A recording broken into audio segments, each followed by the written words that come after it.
and welcome to my channel. So loads of you have been asking for updates on how I'm doing, how my health is.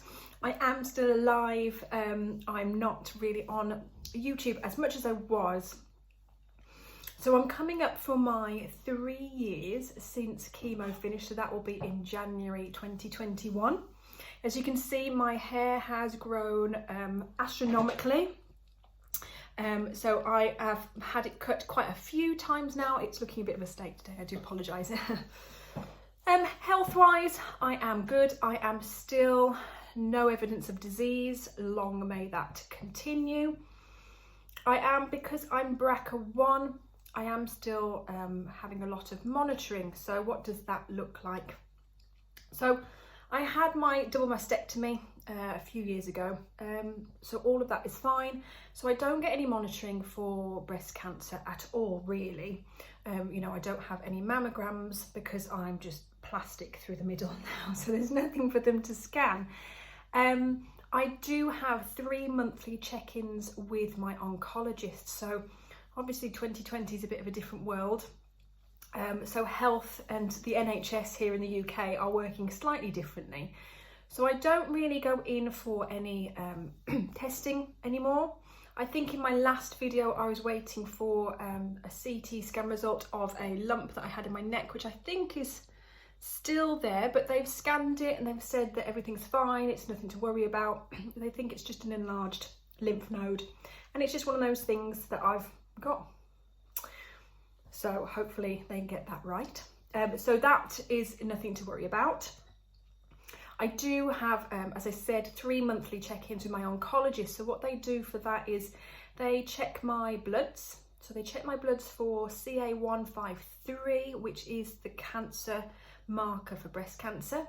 And they also check my calcium level, my iron level, a few other things that I don't really understand, to be honest.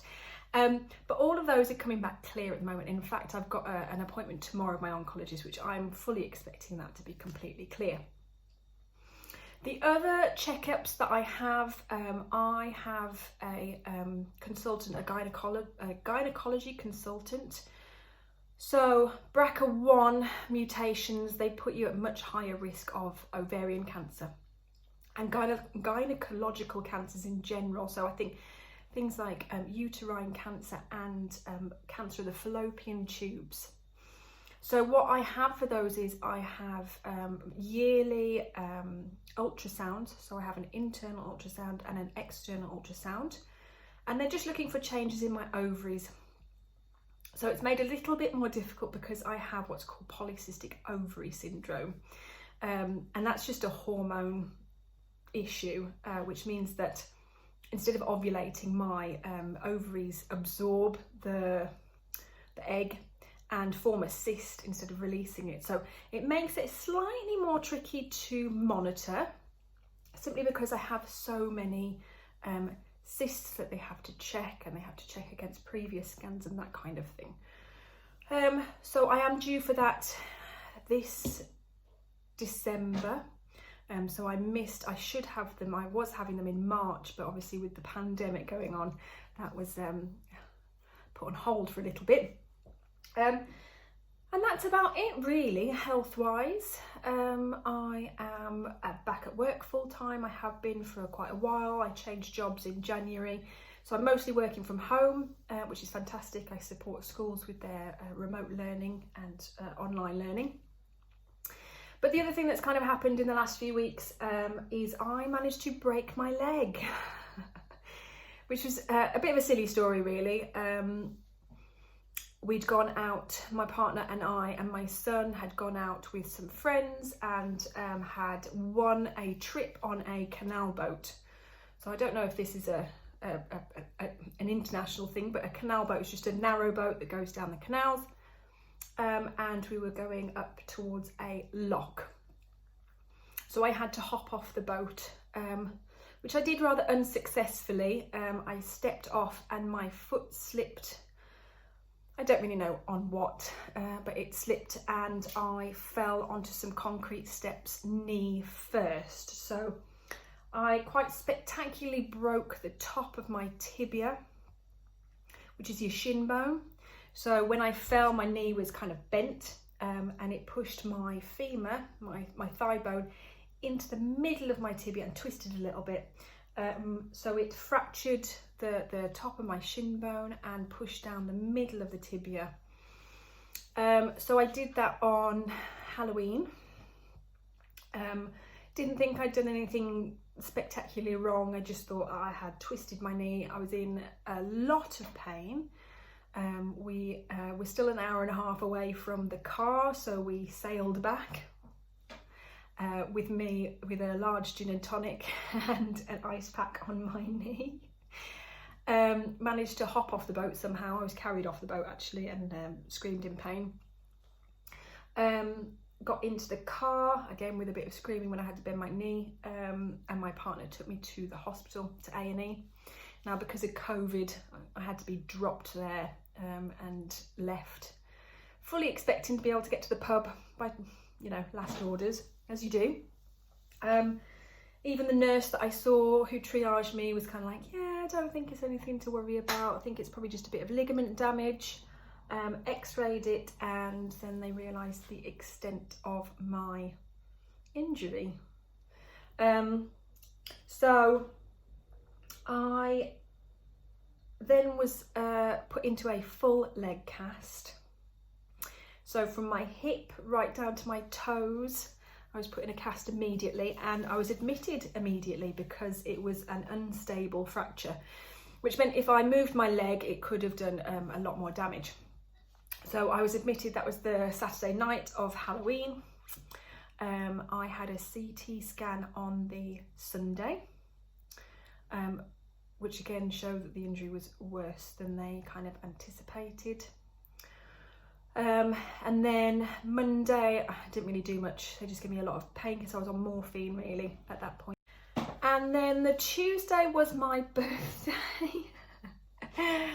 This stuff only happens to me. I don't know anybody else this kind of health stuff kind of happens to. I'm very delicate, I think I've come to believe.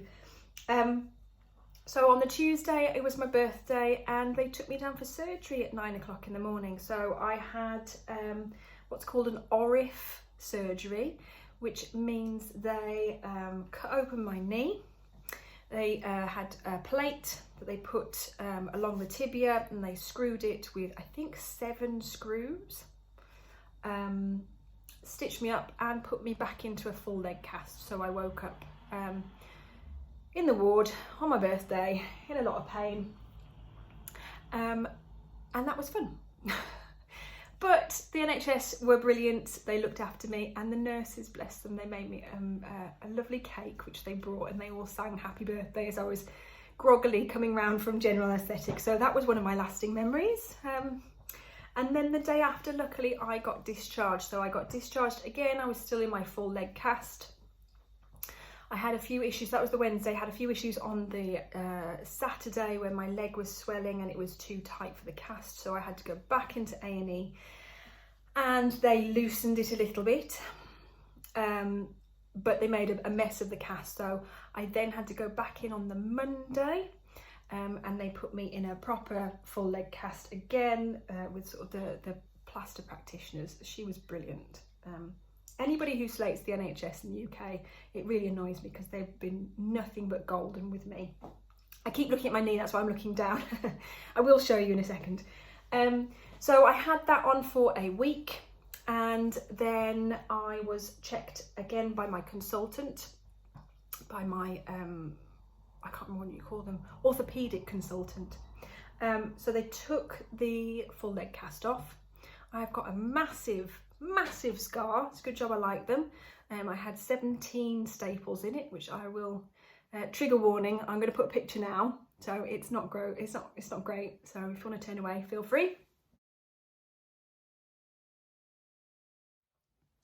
And they put me in a leg brace. So I am now in a leg brace. I can move my knee to 30 degrees. I'm still on crutches. And I will be on crutches for at least another 5 weeks. So the flip side of that is I am having to live with my mum and dad because I can't manage the stairs on my own. So I'm home at the moment because I'm working from home. So they drop me home so I can use the Wi-Fi at home, and then they pick me up at the end of the day. So this is my brace. Let me just show you my leg. So it's a brace and it locks my knee. You can't see that very well. So yeah. So that's about as much excitement as I can really cope with at the moment. Let me just try and put that down again. So I'm just waiting for my knee to heal. It's just one thing after another with my health. But you've got to look on the positive. At least I didn't break my neck. There was a girl next to me in hospital who'd broken her neck. So, you know, could always be worse. My son is self-isolating at the moment because his school's shut. So we're competing for the Wi-Fi. And that's about it. So I thought I would fill you all in with the next saga, drama in Nikki's life. Yeah, broken knee. But cancer-free. So win-win. So I will probably do another update if anybody wants one in a few months. But please keep commenting. I love reading your comments. They just really make my day. So if you want to, feel free to like, subscribe, and I'll see you again for another video.